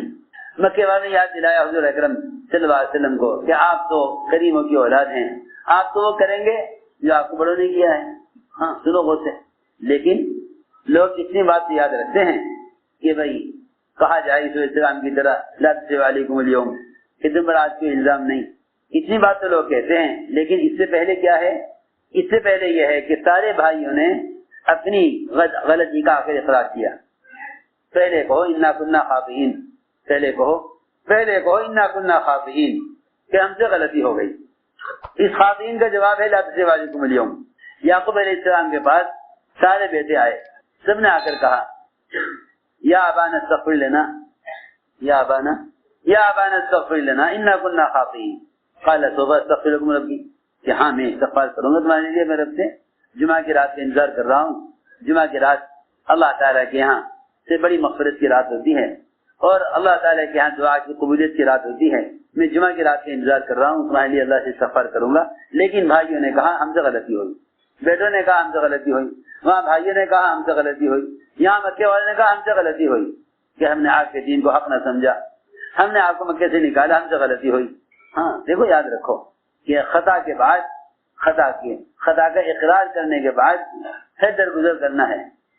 خطا کا اقرار کرنے کے بعد پھر درگزر کرنا ہے. لوگ یہ چاہتے ہیں کہ درگزر کر دو اور غلطی پر اڑے رہیں اور کہو کہ درگزر کر دو. یہ نہیں, قرآن میں تو خطا کا اقرار کرنے والوں سے درگزر ہے. جب میں نے شروع میں عرض کر دیا کہ آدم علیہ السلام غلطی کر کے ڈر گئے, ربنا ظلمنا انفسنا وان لم تغفر لنا وترحمنا لنكونن من الخاسرین. اللہ نے معاف کر دیا. شیطان غلطی کر کے اڑ گیا, تو جو اڑ جائے غلطی کر کے اس کے لیے معافی نہیں, جو غلطی کر کے ڈر جائے اس کے لیے معافی ہے. تو میں نے اس طرح عرض کیا تھا کہ حضور اکرم صلی اللہ علیہ وسلم سب سے زیادہ معاف کرنے والے، درگزر کرنے والے تھے. تو فرمایا کہ ساتھیوں سے درگزر کیا کرو، اور جب کسی سے غلطی ہو تو اس کی غلطی پر اس کی قربانیاں یاد کیا کرو. جیسے میں نے عرض کیا حاجی کی غلطی ہوئی تو آپ نے فوراً یاد دلایا کہ یہ بدری صحابی ہے، یہ بدری صحابی. غلطی کرنے والوں کی غلطی مت یاد کرو، غلطی کرنے والوں کی قربانیاں یاد کرو، غلط کرنے والوں کی قربانیاں یاد کرو. قربانیاں یاد کرو گے تو غلطی معمولی نظر آئے گی، غلطی کو غور کرو گے تو قربانیاں بتا دی جائیں گی. نعیمان جو بڑے مذاقی صحابی تھے، بڑے مذاقی، اور ایسا مذاق کرتے تھے کہ زمانے میں تو کوئی ایسا مذاق برداشت کرنے والا بھی نہیں. ایسا مذاق کرتے تھے کہ زمانے میں تو کوئی ایسا مذاق برداشت کرنے والا بھی نہیں. جب بھی کوئی شکایت کر آیا آپ کے پاس، فرمایا کہ اس کو چھوڑ دو، یہ بدری صحابی ہے. حضرت عثمان کا سر پھاڑ دیا، حضرت نعیمان نے. لوگوں نے کہا کہ عثمان سے کہ بدلہ لے نعیمان سے، فرمایا نہیں، نعیمان سے بدلہ مت لینا، اس لیے کہ وہ بدری صحابی ہیں، وہ بدری صحابی ہیں. مہمان کا اونٹ کاٹ لیا، آپ نے بعد سے اونٹ دے دیا، فرمایا کہ اسے کچھ نہ کہنا، بدری صحابی ہیں. ہمیں اس کی تعلیم دی گئی ہے کہ جو حضرات اس کام میں قربانیاں دیے ہوئے ہیں، ہمیں چاہیے سب کو کہ ایسے ساتھیوں کی قربانیوں کو غور کریں، نہ کہ کوتاہیوں کو. اور جیسا میں نے عرض کیا کہ تنہائیوں میں غیبتیں کرنے کے بجائے تنہائیوں میں ساتھیوں کے لیے دعائیں کرو. حضرت بریدہ اسلمی رضی اللہ تعالیٰ عنہ، حضرت بریدہ اسلمی، ایک آدمی آیا ان کے پاس، آ کر کہنے لگا کہ طلحہ اور زبیر، حضرت عثمان، حضرت علی، ان کے بارے میں آپ کا کیا خیال ہے؟ سننا دھیان سے بات. طلحہ، حضرت زبیر، حضرت عثمان، حضرت علی، ان کے بارے میں آپ کا کیا خیال ہے؟ مقصد یہ تھا کہ بیٹھ کر قریش کریں، ان میں یہ عیب ہے، ان میں یہ عیب ہے، اس میں یہ عیب ہے، اس میں یہ عیب ہے. جس اللہ معاف کرے ہمارا حال ہے کہ دو جگہ بیٹھ جائیں گے تو ان کا موضوع یہی ہوگا کہ کون کیا کر رہا، فلاں کے بارے میں آپ کا کیا خیال ہے، آپ کس کی طرف ہیں، آپ کا فلاں کے بارے میں کیا خیال ہے. تو بریدہ اسلمی سے ایک آدمی نے آ کر کہا کہ ان کے بارے میں آپ کا کیا خیال ہے، حضرت طلحہ اور زبیر، حضرت عثمان، حضرت علی کے بارے میں. بریدہ اسلمی نے اس کی بات پوری نہیں ہوئی تھی کہ فوراً یہ فرمایا کہ تو مجھے قتل کرنا چاہتا ہے. جی میں آپ کو قتل کیوں کرنا چاہتا، میں تو آپ سے ان کے بارے میں پوچھنا چاہتا ہوں کہ آپ سے ان کے بارے میں کیا خیال ہے. میں نہیں، تو نے تو میرے قتل کا ارادہ کر لیا ہے. اتنا کہہ کر بریدہ اسلمی رضی اللہ تعالیٰ عنہ اس آدمی سے رخ پھیر کر قبلے کی طرف ہو گئے اور دونوں ہاتھ اٹھا کر دعائیں کی. اے اللہ، طلحہ اور زبیر اور عثمان اور علی، اے اللہ انہوں نے جو کچھ دین کی خدمات کی ہیں اور جہاں جہاں تیرے دین کو قائم کرنے کے لیے قربانیاں دی ہیں، اے اللہ تو ان کی تمام قربانیوں کو قبول فرما لے اور ان کی قربانیوں پر اپنے پاس سے ان کو اجر عطا فرما دے. اور اے اللہ اگر تیرے علم میں، ہم تو نہیں جانتے، اگر تیرے علم میں ان سے کوئی خطا ہوئی ہو تو ان کو معاف کر دے. یہ حضرت بریدہ اسلمی نے بجائے اس کے نعوذ باللہ بیٹھ جاتے ان کے ساتھ کہ ہاں بھائی فلاں ایسا ہے، فلاں کے بارے میں میرا یہ خیال ہے، فلاں کے بارے میں میرا یہ خیال ہے. آج کل لوگ کہتے ہیں بھائی تم سے کوئی آ کر پوچھے کسی کے بارے میں تو بتا دینا چاہیے ہاں بھائی فلاں ایسا ہے. یہ ایسی عجیب بات ہے. بریدہ اسلمی رضی اللہ تعالیٰ عنہ تو آدمی کہنے لگے تو مجھے قتل کرنے کے لیے آیا ہے. کیا مطلب تھا کہ اگر میں تیرے ساتھ بیٹھ کر ان حضرات کی غیبت کروں اور ان کے عیب بیان کروں تو میں ختم ہو گیا، ہلاک ہو جاؤں گا. یہ مطلب تھا کہ تو مجھے قتل کرنے کے لیے آیا ہے. نہیں، قتل نہیں کرنے آیا، میں تو پوچھنا چاہتا تھا کہ آپ ان کے بارے میں کیا خیال ہے. اس لیے میں نے عرض کیا کہ ساتھیوں کے لیے تنہائی میں دعائیں کیا کرو، کہ اے اللہ تو ہم سے کام لے لے اور تو ہر شخص سے کام لے لے، کسی کو محروم نہ کر. یہ اللہ سے تنہائی میں دعائیں مانگا کرو، اور استغفار کیا کرو. حضور اکرم صلی اللہ علیہ وسلم منافقین کے لیے استغفار کرتے تھے، اللہ نے منع کیا، کہا کہ 70 مرتبہ استغفار کرو گے اللہ معاف نہیں کریں گے. حضرت عمر نے یاد دلایا آپ کو کہ اللہ نے فرمایا قرآن میں 70 بار استغفار کرو اللہ معاف نہیں کریں گے. فرمایا عمر اللہ نے یہ تو کہا ہے کہ 70 مرتبہ استغفار کرو، ہمیں 70 سے زیادہ استغفار کروں گا. حضرت عمر فرمایا نہیں، اللہ یہ کہہ رہے ہیں استغفر او لا تستغفر، استغفار کرو یا نہ کرو، اللہ معاف نہیں کریں گے۔ آپ میں کہ اللہ نے اختیار دیا نا مجھے، استغفار کرو یا نہ کرو، تو میں نے کرنے بھی اختیار کیا، شاید اللہ معاف کر۔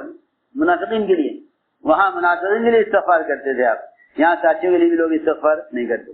اس لیے چاہیے کہ اپنے ساتھیوں کے لیے تنہائی میں دعائیں مانگا کرو، تنہائی میں دعائیں مانگا کرو، تنہائی میں ساتھیوں کے لیے دعائیں مانگا، اور ساتھیوں کی قربانیوں کی قدر کیا کرو، ساتھیوں کی قربانی کی قدر کیا کرو۔ دیکھو اللہ تعالیٰ اپنے بندوں کی قربانیوں کے قدردان ہیں، جو قربانی دینے والوں کی قدر نہ کرے پھر اللہ کی نظر میں گر جاتے ہیں، کیونکہ اللہ تعالیٰ خود شکور ہیں، اللہ تعالیٰ خود شکور کہتے ہیں اپنے بندے کی قربانی کی قدر کرنے والے، قبول کرنے والے، اللہ شکور ہیں، اللہ تعالیٰ شکور ہیں، اپنے بندے کی قربانیوں کے قدردان ہیں، وہ کسی کے عمل کو، کسی کے محنت کو ضائع نہیں کرتے۔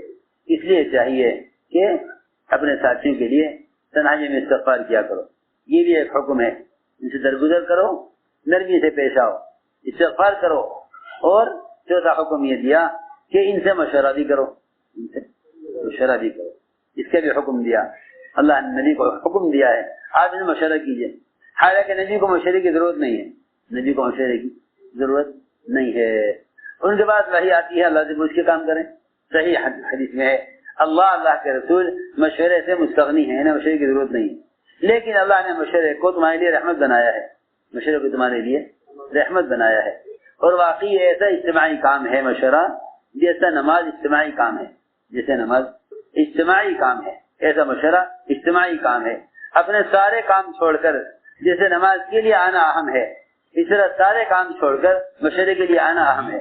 میں کیا بتاؤں آپ کو، جو نماز چھوڑ دے گا اس کا اسلام کے کسی خیر میں کوئی حصہ نہیں رہے گا، اسی طرح جو مشورہ چھوڑ دے گا اس کا دعوت کے جتنی بھی دعوت کی خیریں ہیں ان میں سے کسی خیر میں حصہ نہیں رہے گا۔ نماز کے ساتھ مشورے کو قرآن میں بیان کرنے کی بہت سی حکمتیں ہیں، اس کی اہمیت بتانے کے لیے، اس کی اجتماعیت بتانے کے لیے، بلکہ مشورے کی جگہ بتانے کے لیے، کہ مشورے کے لیے کہاں آؤ، مشورے کے لیے وہاں آؤ جہاں مشورہ ہوتا ہے، مشورے کے لیے وہاں آؤ جہاں مشورہ ہوتا ہے، اسی طرح نماز کے لیے وہاں آؤ جہاں اذان دی جاتی ہے۔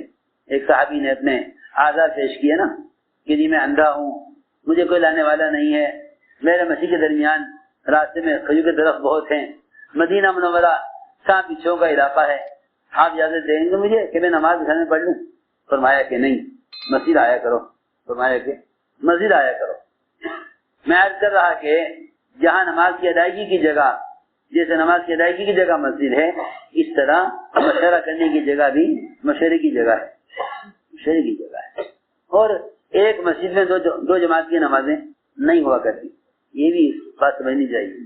ہر مسجد میں نماز ایک ہوگی، ہر مسجد میں نماز ایک ہوگی، ہر مسجد میں نماز ایک ہی ہوگی، ایک مسجد میں دو نمازیں نہیں ہوتی، ایک مسجد میں دو نمازیں نہیں ہوتی۔ آپ 4 بجے عصر پڑھ لیں، ہم 4:30 پڑھ لیں گے، ایسا ہو سکتا ہے؟ نہیں۔ اگر ایک فرد یا کسی کی جماعت یا جماعت کی نماز چھوٹ جائے تو ان کو حکم ہے کہ وہ مسجد کے حصے سے باہر جماعت کریں، ایسا ہی ہے نا، کہاں جماعت کریں؟ مسجد سے باہر کے حصے میں۔ مسجد میں 2 نمازیں جماعت کی نہیں ہوں گی، ایسے ہی بتلا دیا کہ ایک مسجد میں 2 مشورے نہیں ہوں گے، ایک مسجد میں 2 مشورے۔ مشورہ نماز کی صفت پر ہے، مشورہ کیسی اچھی بات ہے، مشورہ نماز کی صفت پر ہے، جتنا تمہارا مشورہ نماز کی صفت پر آئے گا اتنی ہی نماز کی خیریں، نماز کی طرح خیریں مشورے سے نظر آ رہی ہیں۔ اسلام کا کمال نماز کے کمال میں ہے، اسی طرح دعوت کا کمال مشورے کے کمال میں ہے، مشورے کو کمال تک پہنچاؤ۔ سارا مشورہ نماز کی صفت پر ہے، سارا مشورہ نماز کی صفت پر ہے کہ لازم ہے کہ تمہاری جماعت میں ایک امام ہو، تمہاری جماعت میں ایک امام ہو۔ اگر 1 لاکھ آدمی نماز پڑھ رہے ہوں بغیر امام کے تو وہ افراد ہیں، جماعت نہیں۔ 1 لاکھ آدمی کیا پڑھ رہے ہیں؟ نماز پڑھ رہے ہوں بغیر امام کے، تو یہ سب افراد ہیں، کوئی نہیں کہے گا جماعت سے نماز ہو رہی ہے، حالانکہ سب رکوع سجدے ساتھ کر رہے ہوں، قیام قاعدہ ساتھ کر رہے ہوں، جماعت نہیں ہے۔ اور اگر 2 ہیں، صرف ایک امام ایک مقتدی، تو کہتے ہیں آپ جماعت ہو رہی اسی میں شامل ہو جاؤ، ایسا ہی ہے نا؟ کیوں بھائی حکم ہے کہ جب ایک امام ایک مقتدی نماز پڑھ رہے ہوں اور کوئی آدمی آ جائے تو اس کو چاہیے کہ اس مقتدی کو پیچھے کھینچ لو صف میں، تاکہ یہ آدمی بھی اس جماعت میں شامل ہو جائے، الگ نماز نہ پڑھے، الگ نماز نہ پڑھے، الگ نماز نہ پڑھے، اسی جماعت میں شامل ہو جائے۔ اس لیے دو مشوروں کی کوئی گنجائش نہیں ہے، جیسے ایک مسجد میں دو نمازی کی گنجائش نہیں ہے۔ پھر یہ کہیں کہ مشورہ میں رائے دینا ذمہ دار کو کہ ایسا ہے، جیسے امام بھول جائے تو لقمہ دے دے، سوچ سمجھ کر غور کر کے۔ اور یہ بھی ضروری ہے کہ امام کو لقمہ دینے کے لیے خود نماز میں شریک ہو، خود نماز میں شریک ہو، لقمہ دینے کے لیے خود نماز میں شریک ہو۔ اگر نماز میں شریک نہیں ہے تو لقمہ نہیں دے سکتا، اور امام لقمہ نہیں لے سکتا۔ آپ جماعت میں شریک ہوں پھر لقمہ دیں، یہ سارے آداب ہیں، طریقہ ہی امام کو لقمہ دینے کے، ایسے ہی طریقے ہیں مشورے میں رائے دینے کے۔ اور پھر وہی بات ہے، کبھی رائے پر اصرار نہ کرو، رائے پر اصرار مت کرو، یہ نہیں، یہ ایسا ہی ہوگا جیسے ہم نے کہا، کیونکہ آدمی کا رائے پر اصرار کرنا اس کو اکیلا کر دیتا ہے۔ سنو غور سے، اور رائے پر اصرار کرنے سے امت میں تفریق پیدا ہوتی ہے۔ عبداللہ بن ابی منافقین کا سردار، اس نے حضور اکرم صلی اللہ علیہ وسلم کو رائے یہ دی کہ ہماری رائے یہ ہے کہ آپ احد کے میدان میں، احد میں باہر نکل کر مقابلہ نہ کریں، بلکہ مدینے میں رہ کر مقابلہ کریں۔ فیصلہ یہ ہوا کہ نہیں باہر نکلنا ہے۔ اس نے کہا ہماری رائے تو نہیں ہے باہر نکلنے کی، میرے تو نہیں ہے باہر نکلنے کی۔ تو اپنی رائے پر اڑ گیا، بتاؤ بھائی میرے ساتھ کون دے گا، کون کون ہماری رائے میں ہمارے ساتھ ہیں۔ آپ صلی اللہ علیہ وسلم 700 صحابہ کو لے کر نکلے، عبداللہ بن ابی 300 کو لے کر ٹھہر گیا مدینے میں۔ اللہ کی شان، 700 صحابہ 3000 کفار پر غالب آ گئے۔ کام کرنے والے اگر تھوڑے بھی ہو جائیں گے تو غالب آ جائیں گے، یہ تھی بات۔ میں شروع سے عرض کر رہا کہ سارا مدار اطاعت پر ہے، جتنے نکلے آپ کے ساتھ وہ سب کے سب غالب آ گئے 3000 مشرکین پر۔ اللہ نے بڑی آسانی کے ساتھ میدان مسلمانوں کو دے دیا۔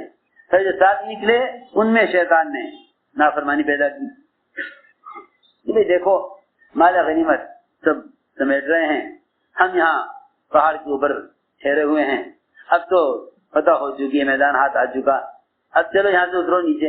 ان کے امیر صاحب نے کہا نہیں، یہ میں اجازت نہیں دوں گا، کیونکہ اللہ کے رسول صلی اللہ علیہ وسلم کا حکم ہے کہ یہاں سے مت ہٹنا۔ میں کہا بھائی وہ حکم تو اس وقت تھا، حالانکہ مال غنیمت کی فضیلت ہے، لیکن ہمیشہ یہ دیکھا کرو اس وقت کا کیا حکم ہے، اس وقت کا کیا حکم ہے۔ دیکھو یاد رکھو، وقت کے تقاضے کو پورا کرنا یہ مقدم ہے، چاہے تمہیں اس سے افضل چیز نظر آ جائے اس کو چھوڑ دو۔ حکم کا پورا کرنا اس وقت کا کیا تقاضا ہے، فرمایا کہ یہاں سے مت ہٹنا، چاہے فتح ہو ہمیں چاہے شکست ہو، تم یہاں سے نہ ہٹنا۔ تو 40 صحابہ نے اس وقت نافرمانی کی، اور وہ جو رماد سے نیچے اتر گئے، دشمن نے آ کر ادھر سے حملہ کیا۔ 10 صحابہ رہ گئے تھے پہاڑ پر عبداللہ بن جبیر کے ساتھ، انہیں سب کو قتل کیا۔ پھر پورا میدان 5% صحابہ کی نافرمانی کی وجہ سے 100% صحابہ حالات میں آ گئے اور شکست کھا گئے۔ یہ دکھا دیا اللہ تعالیٰ نے، جب تک اطاعت پر رہو گے کامیاب رہو گے، جہاں حکم توڑو گے وہاں ناکامیابی کی، جہاں حکم توڑو گے وہاں ناکامیابی۔ اسے میرے دوستو عزیزوں، یہ ہے اصل بات۔ شروع سے عرض کر رہا کہ ایسے موقع پر اللہ حکم لاتے ہیں امتحان لینے کے لیے کہ دیکھیں کتنے ماننے والے ہیں۔ اب تک تو مانتے رہے، جب رومات پر رہے، جب دیکھا مال غنیمت سمیٹ رہے ہیں سب، اللہ نے امتحان لیا کہ دیکھنا یہ ہے کہ اس وقت یہ حکم کو پورا کرنے کے لیے اپنی جگہ پر جمع رہتے ہیں یا مال غنیمت کے لیے حکم توڑ دیتے ہیں۔ ایک طرف حکم یہاں رہنے کا اور ایک طرف مال غنیمت، دیکھنا یہ ہے کیا کرتے ہیں، دیکھنا یہ ہے کہ یہ کیا کرتے ہیں۔ تو مال غنیمت کو دیکھ کر حکم توڑ دیا، اللہ نے سارا میدان چھین کر کفار کو دے دیا۔